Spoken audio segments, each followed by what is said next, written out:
నమస్తే. మానవుడే మహనీయుడు, మనిషే దేవుడు, సత్యమేవ జయతే. ఈ దేశంలో బలిసి కొట్టుకునే ప్రతి సన్యాసికి పేదవాడికి పెట్టే 4 మెతుకుల మీదే కన్ను. ఈ గడ్డి తినే గరికపాటికి ఎంత గడ్డి పెడితే బుద్ధి వస్తుందో తెలియదు.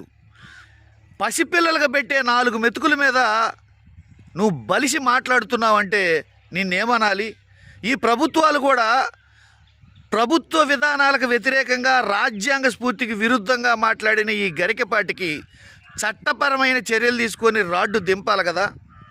ఈ గరికపాటి నీకు జీలో దమ్ముంటే కార్పొరేటర్స్కి ఇచ్చే ఇన్సెంటివ్స్ మీద నువ్వు మాట్లాడగలవా? కార్పొరేటర్స్ బ్యాంకులకి ఎగ్గొట్టిన లోన్ల మీద నువ్వు మాట్లాడగలవా? నీకు అంత దమ్ము లేదు. నీవు నోటి దూల తగ్గించుకుంటే మంచిది.